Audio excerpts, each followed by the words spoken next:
Market లో invest చేసి మీ డబ్బులు డబుల్ చేసుకోవాలనుకుంటున్నారా? సుందరరామిరెడ్డి గారి లైవ్ సెమినార్ కి అటెండ్ అవ్వండి.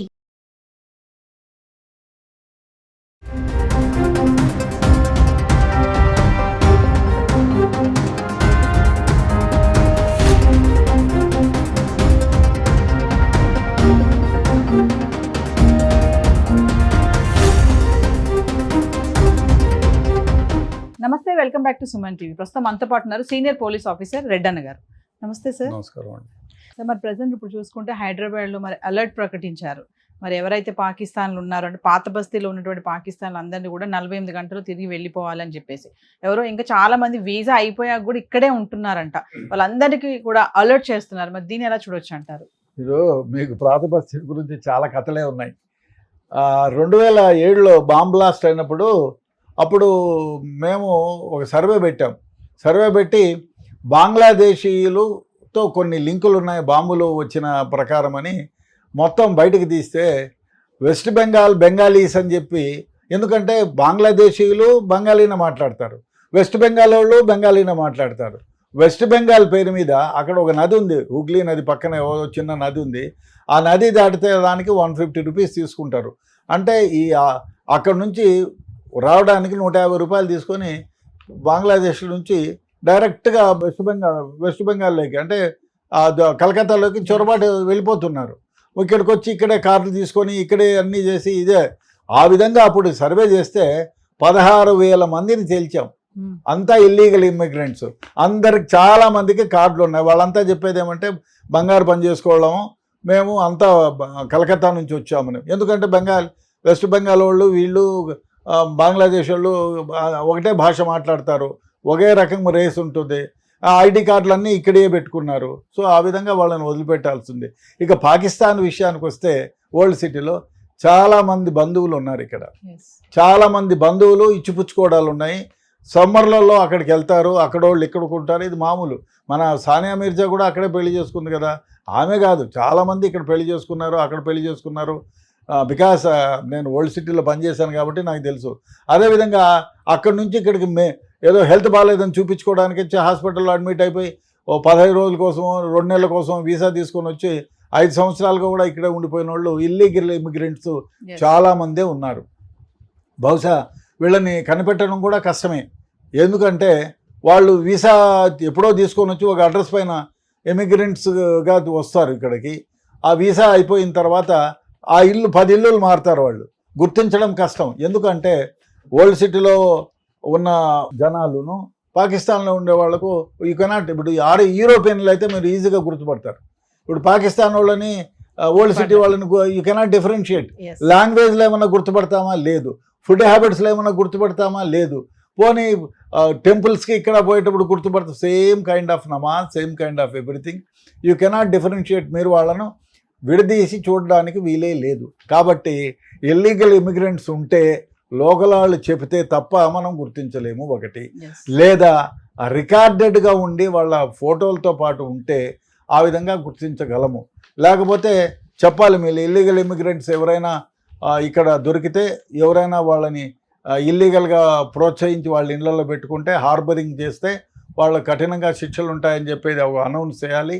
అదేవిధంగా 48 గంటల్లో పోలేకపోతే వీల్ అరెస్ట్ చేసి మేము మీరు డిపోర్ట్ చేస్తాము ఈ దేశం నుంచి అని చెప్పాలి. అది పెద్దగా ప్రచారం చేయగలిగితే, అదేవిధంగా ముల్లాసు వీళ్ళు ఎవరైతే ఉంటారో మసీదుల్లో వాళ్ళతో అలయన్స్ చేయించాలి. వాళ్ళు మసీదుకు ప్రతి రోజు పోతారు కాబట్టి వాళ్ళతో చెప్పించి, అయ్యా ఇల్లీగల్ ఇమిగ్రెంట్స్ ఎవరైనా పాకిస్తాన్లో ఉంటే దయచేసి మీ దేశానికి వెళ్ళిపోండి.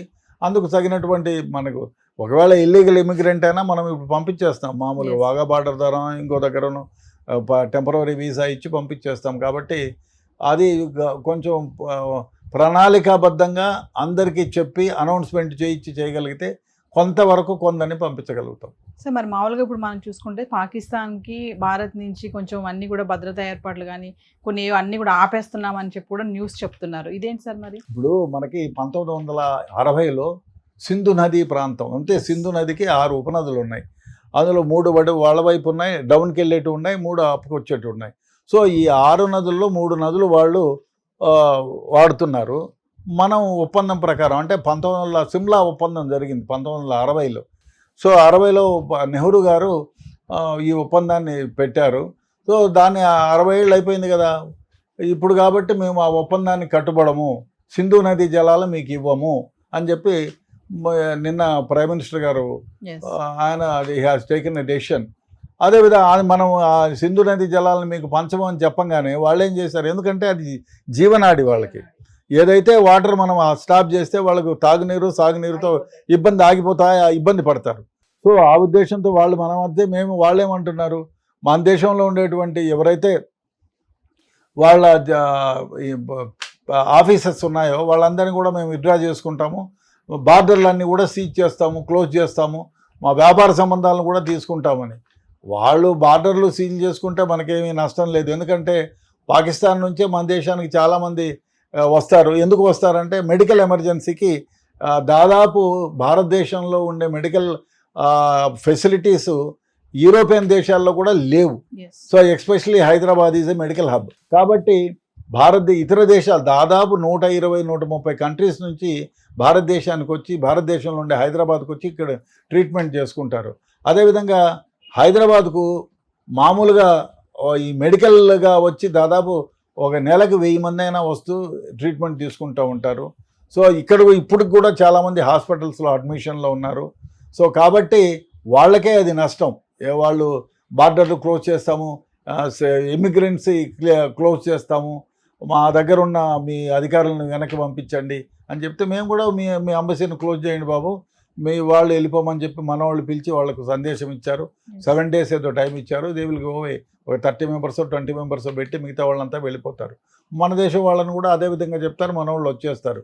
ఇంకా వాళ్ళు చెప్పిన ప్రకారం వాళ్ళు ఏమంటే మాతో వ్యాపార ఒడంబికలను కూడా క్లోజ్ చేస్తామని. మనతో వాళ్ళతో వ్యాపారం ఏముంటుందండి, ఏం లేదు. అదే మీరు చైనాతో చెప్పండి, మనకు వ్యాపార సంబంధాలు ఉన్నాయి. యుఎస్తో చెప్పండి, మనకు వ్యాపార సంబంధాలు ఉన్నాయి. జపాన్తో చెప్పండి, మనకు వ్యాపార సంబంధాలు ఉన్నాయి. పాకిస్తాన్తో ఏమున్నాయి, ఏమైనా ఇంపోర్ట్ చేసుకుంటే మన దగ్గర నుంచి వాళ్ళు తీసుకెళ్ళాలి తప్ప వాళ్ళ దేశంలో ఏముంది. అదేవిధంగా ధాన్యము, పప్పు ఉప్పు మిగతా ధాన్యాలు కూడా మన దగ్గర నుంచి పోవాల్సిందే, చాలా తక్కువ. ఎందుకంటే పాపులేషన్ పెరిగిపోయింది, ఇన్ఫ్లేషన్ రేట్ విపరీతంగా ఉంది, చాలా విధాలుగా అల్లర్లలో ఉన్నారు వాళ్ళు. ఆ విధంగా వాళ్ళు చాలా చిక్కుల్లో ఉన్నారు. అయినా కూడా వాళ్ళు ఈ విధమైనటువంటి ప్రకటన చేయడం చాలా ఒక దుశ్చర్యగానే భావిస్తారు. ఏదేమైనా సరే ఈ పహల్గాం దాడి తర్వాత భారత్ పాక్ సంబంధాలు చాలా దెబ్బతిన్నాయని చెప్తున్నా ఉన్నారు. మరి అంటే ఏమేమంటారు, అసలు ఏమేమి విభాగాల్లో చూసుకుంటే? ఇప్పుడు ఇమిగ్రెన్సీ ఉండదు, వాళ్ళకు పోయేదానికి లేదు, వాళ్ళు మన దగ్గరికి రావడానికి లేదు. వ్యాపార పరంగా కూడా మన వ్యాపారాలు వాళ్ళ దగ్గర, వాళ్ళ వ్యాపారాలు మన దగ్గర ఏమంటే బంద్ అయిపోతాయి. ఇంకా వాటర్ ఎలాగూ బంద్ అయిపోయింది. అదేవిధంగా మిగతా మామూలుగా ట్రైన్ పోయేది, కొన్ని బస్సులు పోయేది వాఘా బార్డర్ నుంచి, అవన్నీ కూడా బంద్ అయిపోతాయి. వాళ్ళు మెడికల్ ఎమర్జెన్సీ కోసం భారతదేశానికి వచ్చేవాళ్ళు, అది బంద్ అయిపోతాయి. అదేవిధంగా మనతో పాకిస్తాన్ అన్నదమ్ముల్లాగా ఉండేవాళ్ళం కదా, 75 ఏళ్ల క్రితం కూడా ఒకటే దేశం. సో ఇది విడిపోయిన తర్వాత అది 2 దేశాలుగా అయిపోయినాయి. అయితే బంధువర్గం ఇక్కడ ఉంది, అక్కడ ఉంది. కాబట్టి వాళ్ళు వాళ్ళకి ఇబ్బంది అవుతుంది. అంతకుమించి భారతదేశానికంటూ ప్రత్యేకమైన నష్టం అంటూ ఏమీ ఉండదండి. Thank you sir.